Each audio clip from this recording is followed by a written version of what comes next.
Hi, we're Richard and Jackie from Early Retirement Wanderlust. We often get asked in our early retirement, what do you get up to when you're not travelling? So we thought we'd take you through a typical day when we were back at home in the Yorkshire Dales cottage.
So 18 months ago, we made the huge decision to retire early from our teaching careers. We'd both been teachers for 30 years and we were only 51. So at the age of 51, we sold the family home, we relocated to the Yorkshire Dales and bought a renovation project, and for the first part of our early retirement, we've been converting our little cottage in the Dales to our forever home.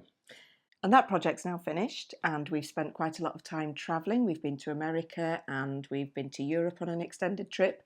But we get asked quite a lot by both our family and by viewers on our YouTube channel, what on earth do you do with yourselves when you're not travelling? So what we're planning on doing tomorrow is to bring you along and let you see what our standard day in the Yorkshire Dales is like as part of our early retirement. We haven't got anything special planned. It's just what we would do when we were at home.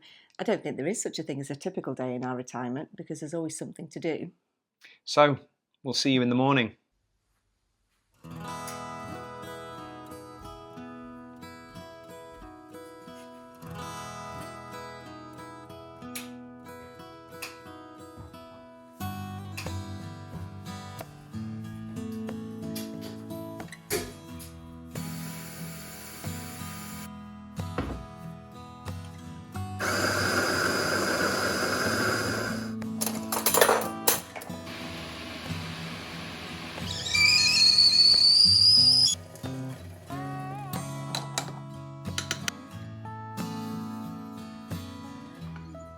It's still pretty early, it's just after 8 o'clock, but regular viewers of the channel will know that I've already done a video on my morning routine that I'll put up somewhere there, and it's fair to say my morning routine is very routine. I tend to wake up about 6 o'clock. One of the most unusual things in early retirement is that I can't remember the last time I set an alarm, and that is so refreshing. For many years I used to set my alarm at 5 o'clock in the morning, get up, do my stuff in terms of looking after myself because I had to get that done before I got to work, whereas now there's no pressure for that. But ironically, I still wake up round about 6. Sometimes it can be earlier, sometimes it can be later. So the first thing I do is definitely don't wake Jackie up because you don't want to do that. I pop my earphones in and I do my daily calm meditation. And then while I've got my earphones in, I also do my Duolingo because I'm obviously obsessive about keeping my daily streak going, which I think today has just tipped over the 300, so I'm pretty pleased with that. I then have a bit of a lazy start, coming downstairs, having a coffee, sitting and gathering my thoughts, and I really like to do my gratitude journaling.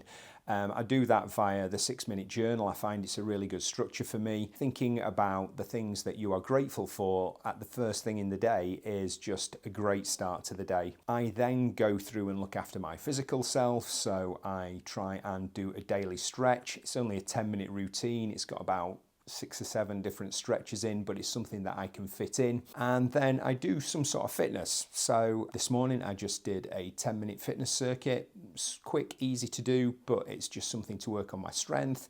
Other mornings I might go out for a run, but I always try and do something in the morning. And all of that done, boxed off before Jackie even gets up. I think most of you will have gathered my morning routine is very different to Richard's.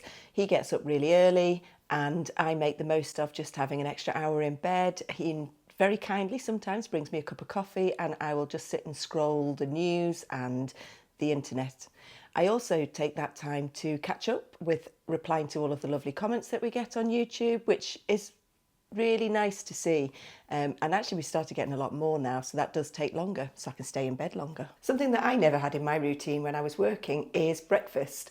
I used to be at school for about 7:30, 7:45, and because I'm not a morning person, one, I'd get up late, and two, I'm not really a big breakfast person as soon as I've got up. So actually I've started eating a lot better and do include breakfast in my routine. And ironically, my breakfast routine's changed as well, in the fact that I always used to have breakfast at 5:30.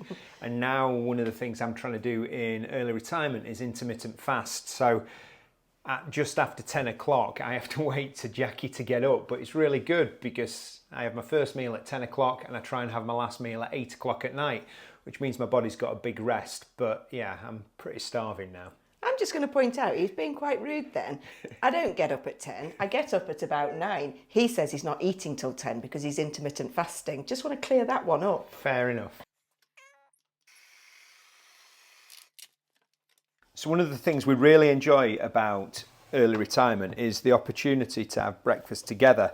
When we were in work, that just never really happened because we were always setting off at different times and it was an opportunity that we never had. And now in early retirement, it's just so nice to start the day together. And I quite like that breakfast's quite varied. Today I'm having a bacon and egg on toast with some fresh tomatoes, but we also quite like having porridge, so it's being adventurous and mixing it up.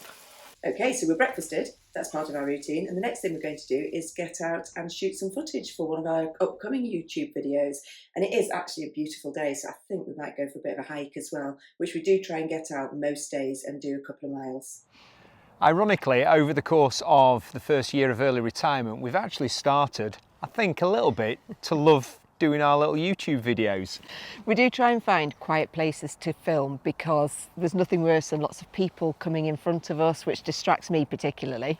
We just don't like being around people when we film, and we have found this cracking spot where we've actually come today to do a YouTube video that's going to go out hopefully in the next day or two. So I've got a lot of editing to do, but it's just good when the day's like this and the light's like this to get out and do a little bit. And it's a nice space. We come and do a bit of filming here and then go for a bit of a hike as well, because there's lots of walks from here as well.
Inevitably, when we're at home, we often find that we are missing something or we need to go and get something, so we nip out to our local town, which is Settle.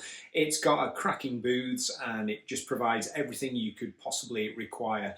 It's not the cheapest supermarket, so we never do our weekly shop there, but it's really good for just topping up. And we do find that most things that we would like to get, we can get in Settle. There's usually a little bit of a premium, but no more than paying petrol to go further out towards Skipton. We did a bit of a scour of the local charity shops because we've got a big Christmas in the little cottage this year, and we are doing a bit of an Icelandic tradition where the Secret Santa is actually a book Santa. So there's 14 of us, and we've all got to buy a book for whoever you draw out of the hat for your Secret Santa, which is a lovely little tradition. And we are really lucky because there are quite a few charity shops in Settle. What's also in Settle is a couple of shops where you can pretty much get anything that you could ever want.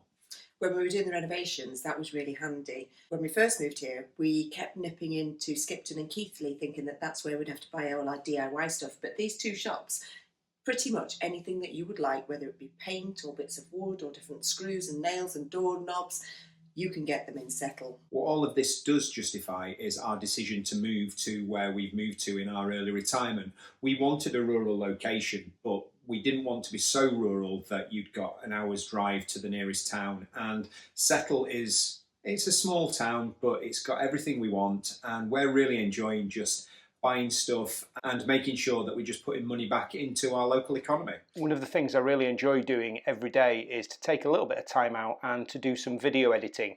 I think if you are trying to do a YouTube channel and you try and devote too much time to editing in blocks of time, then it could get really tiresome, where I just try and do a little bit every so often to make sure that I can keep on top of it. Inevitably, as you get better, I think, at doing YouTube, you have to process more clips and the technological demands get greater and greater.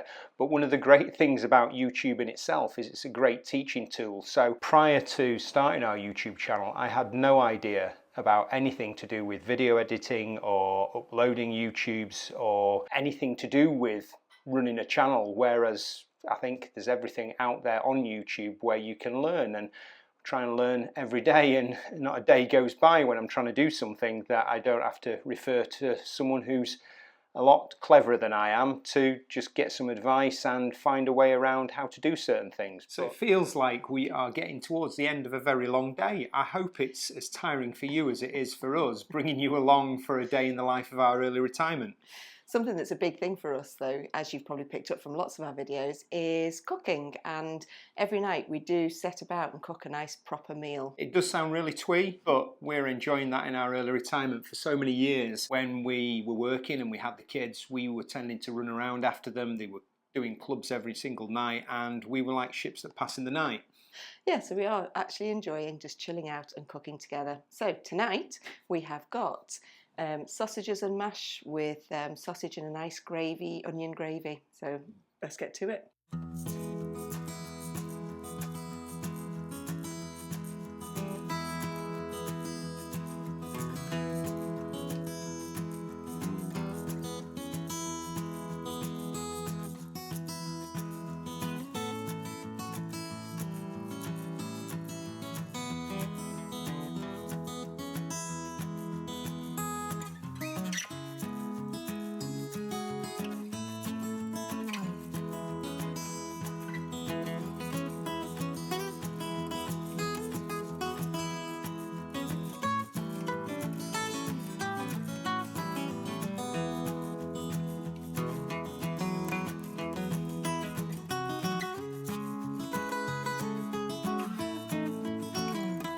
So that's it. A pretty standard day in our early retirement life in the Yorkshire Dales. It has to be said, though, I don't think we do have a standard day, which is good. Most weeks we are out and about going to see your mum once a week. We go and see my mum every couple of weeks down in Cheshire. We always try and get friends up to stay, and we're always busy doing things during the course of the week. But an even better thing is that we, for the first time in our lives, we really do feel like we have a choice about what we do. We do, and we're loving that choice. So if it's raining, then we don't go out, which it's been raining a lot. But yeah, we've got that freedom to choose, and that's just been the most enlightening thing over the course of the last year. And actually, the little days like today, where we are just pottering about in the cottage and just nipping in to settle, I actually quite like that. It's just a quiet, normal day. So that's it. See you later. Bye. Bye.